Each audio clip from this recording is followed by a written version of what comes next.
సరే అంటే 57 నెలల్లో 127 సార్లు బటన్ నొక్కాను, నా కోసం 2 ఓట్లు నొక్కరా బటన్ అని చెప్పి జగన్ అడుగుతూ ఉన్నారు. రాష్ట్రంలో ఆ పరిస్థితి ఉంటుందా? 100% ఆల్ సెట్ అంటే ఇది ఒక రెఫరెండం ఎలక్షన్. ఈ రకమైనటువంటి ఎలక్షన్ ఇంతకుముందు ఎప్పుడు జరగలేదు. సో ఈ స్ట్రాటజీ మీ ఇక్కడ ఉండేటటువంటి పొలిటీషియన్స్ అందరికీ కూడా చాలా కొత్తగా అనిపిస్తూ ఉంది. కానీ డే 1 నుంచి జగన్మోహన్ రెడ్డి గారు వెరీ క్రిస్టల్ క్లియర్గా ఆయన ఐడియాలజీ, ఆయన పాత్ ఆయన వెరీ క్లియర్గా చెప్తా వస్తున్నారు. నేను పలానా చేయాలనుకుంటున్నాను, దీనివల్ల పలానా జరుగుతుంది, నేను పలానా చేయాలనుకుంటున్నాను, దీనివల్ల పలానా జరుగుతుంది. వన్ ఎగ్జాంపుల్ ఏంటంటే, ప్రపంచంలో ఎప్పుడూ లేని విధంగా పంచాయతీ ఇంకా ఎంపీటీసీ ఎలక్షన్లు స్వీప్ అయినాయి. And this is because of what Jaganmohan Reddy did before. అంత స్వీప్ ఎవరు ఎక్స్పెక్ట్ చేయలేదు. మరి ఇది కూడా అట్లే జరుగుతుందంటే ఎవరు డౌట్స్ వాళ్ళు పెట్టుకుంటున్నారు.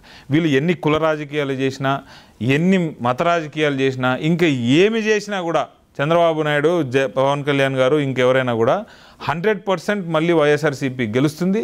నిన్న జరిగినటువంటి దెందులూరు సభ చూసి వీళ్ళందరి గుండెల్లో ఆల్రెడీ రైళ్లు పరిగెట్టడం మొదలైనాయి. నెక్స్ట్ జరగబోయేటటువంటి సిద్ధం సభ రాయలసీమలో చూసి వీళ్ళందరూ చల్లగా అయిపోతారు. మీరు చూసుకోండి. అంటే పాదయాత్రలో జగన్మోహన్ రెడ్డి 750 పైగా హామీలు ఇచ్చారు, 23% మేనిఫెస్టోని అమలు చేశారని చంద్రబాబు అంటున్నారు. కానీ జగన్ ఎక్కడ చూసినా 99% హామీలు అమలు చేశారు. ఎవరేం చెప్పి నేను కూడా అన్నారు, నోటుకు వచ్చింది ఏదో మాట్లాడుకుంటా పోతానన్నా. ఇప్పుడు మేనిఫెస్టో ప్రతిరోజు నీకు చూపిస్తూనే ఉన్నాము. మేనిఫెస్టోలో ఎంత పర్సెంటేజ్ హామీలు మేము చేసినామనేది ప్రతిరోజు ఏ వెబ్సైట్ కొట్టినా, ఏ మినిస్టర్ ఛాంబర్కి పోయినా కూడా పెట్టుకొని తిరిగేటటువంటి పరిస్థితి మాది.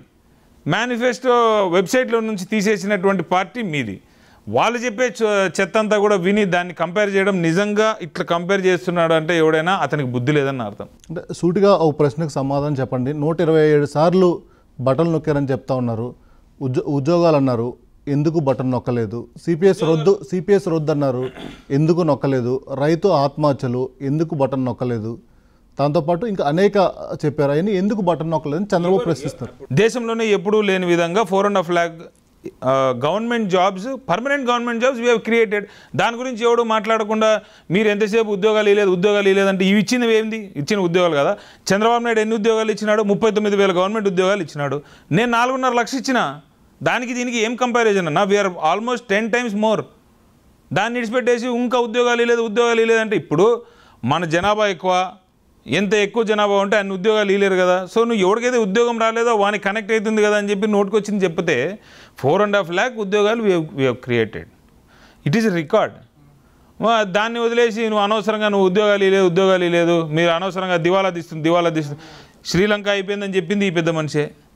మళ్ళీ మన పరిస్థితి అట్లే అయిపోతుంది, మనం కూడా ఎకనామిక్గా బ్యాంక్రప్ట్ అవుతామని చెప్పింది ఈ మనిషే. మళ్ళీ ఆయనే వచ్చి నేను ఫ్రీ సిలిండర్లు ఇస్తాను, తల్లికి వందనం ఇద్దరికి ఇస్తాను, ఆ ఆడవాళ్ళకి డబ్బులు ఇస్తాను, ఫ్రీ బస్సు ఇస్తాను. అప్పుడు మనం ఎకనామిక్ బ్యాంక్రప్ట్ కామా? నీకు ఏ దొరికితే అది, ఏ సమయానికి అది వాలంటీర్లు గోను సంచులు మోస్తారు, వీళ్ళు మనుషులేనా అని మాట్లాడిన వ్యక్తి ఈయనే.